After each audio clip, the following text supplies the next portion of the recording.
Welcome to this video about action learning project teams.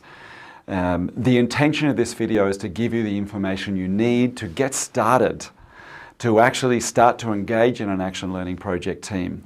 And I suspect if you're watching this video, you might be keen to do that. So first of all, just a little bit of background. Why? Why do we form such a thing as an action learning project team?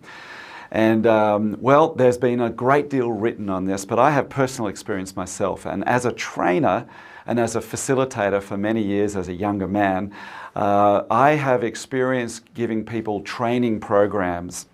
They go off site to someplace, they learn, then they come back. And we know from research, and I've seen from personal experience, actually quite a small percentage of what is trained in those training programs makes its way back into practice actually in the office. Some people have estimated it's less than 10%. So there is a real disjointedness, a real brokenness about how learning happens at the workplace in most cases. Well, enter action learning project teams. It in fact is a quite simple but revolutionary idea how to enable you to grow in your leadership while you're at work, while you're doing the job. And so rather than sending you away and coming back, we brought the learning into the workplace, and action learning project teams enable you to deliver that, to achieve it. It's very exciting to find yourself growing and building in capacity while you're at the job, not just doing your job, not just doing your job. You know, this is the difference. I'll tell you a little story that might make this point a little clearer. I know for myself, some time ago had some golfing lessons, and I had a fellow come and coach me. And so I learned to swing and to stroke and do the drive, and then I'd get feedback and I'd look to take the feedback in, and my golf improved. And so he would then say, no, your stance isn't right, adjust your grip, follow through more correctly. Well, I was listening, I was integrating the feedback, I was practicing golf. Well, my competency went up. Only to find, of course, that then what happened is I was good enough to play with some friends. So this is some time ago now, so I started to play with some friends and play golf, dumped the coach and started to play golf. Now, here's what happened. I started to play golf. I didn't practice it anymore. What happened to my golf? It leveled right out. It just leveled out. I didn't get any better. For years, I was playing golf with my mates and barely improving, if at all. There is a great difference between playing golf and practicing, where you're consciously looking to integrate learning into your practice. So for many of us at work, we're just playing. We're just doing what we do. Action learning project teams enables us to bring conscious practice into our work, and we can practice leadership, management skills at work and get better. So how does it do that? Well, there's one critical characteristic and distinction between an action learning project team and a normal project team. And that is this. Action learning project teams put on equal footing two parallel objectives. One objective is around achieving project outcomes, which is true for the other project teams. But action learning project teams put in equal footing their intention and their objective about learning. They're equal. They're equally as important. And the research now on action learning, and there's been many years of research, and I've myself read lots of research and published research in this area, is that teams who put on equal footing their agenda of learning actually become more effective delivering project outcomes. Not less, more. So action learning project teams now are a growing movement right across the world. Really began in the 1940s with Reg Revans in the middle of the UK, and since have spread and deepened as a practice right across the world through the US, Europe and Australia. And whatever form action learning takes, it does have this critical distinction of putting on equal footing those two key objectives.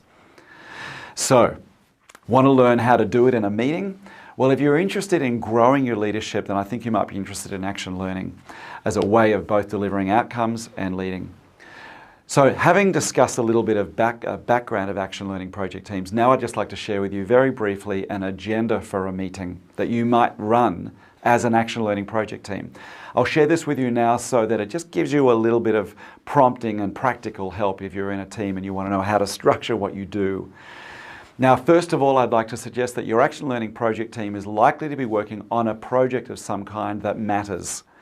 And it's a project that will have be important and be pressing. It'll be important and it'll be pressing of some kind. So it has to be on a project that matters. And so the project team will come together and work on the project and use it as a vehicle to create their learning, as I mentioned.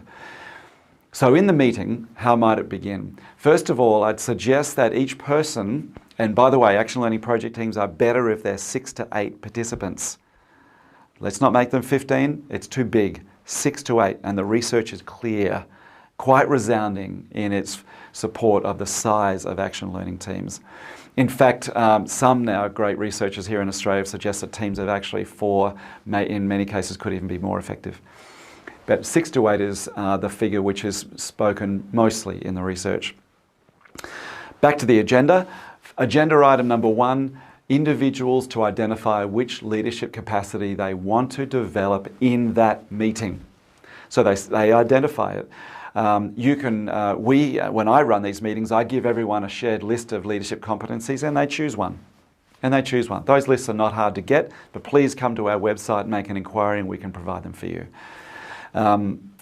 So each person shares the leadership competencies they want to practice, and each person speaks for only 15 to 20 seconds. No long stories, just this is what I want to practice today. Agenda item number 2, share action that you've taken since the last meeting. So I'm going to give you not the kick-off meeting now, but just the everyday meeting will be running over and over. They actually look at, first of all, what happened, who did what. Let's get clear about the actions being taken. That's agenda item number 2. Agenda item number 3, reflect on that action.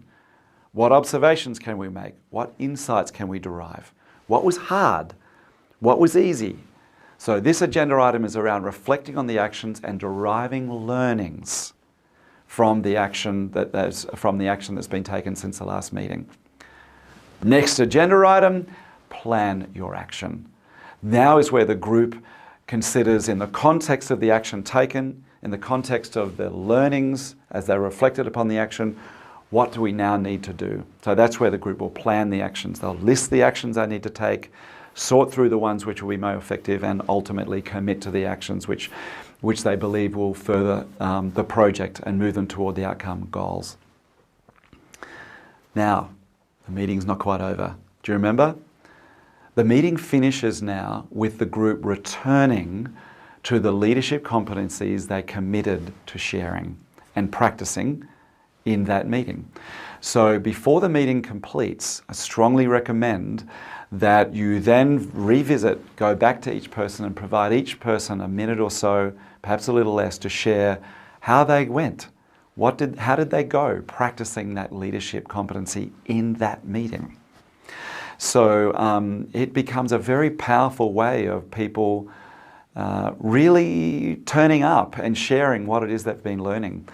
I want to let you know, often when I'm working with action learning project teams and facilitating them, it's quite common when the team starts and they get into this cycle of running meetings like this, that when we get to the end of the meeting, most of the team members have completely forgotten which leadership competency they were supposed to be practicing. If that's your experience, I want to let you know you're in good company. Most of the time, to start with, we get so engaged in the content of the meeting, we completely forget what we're here to practice.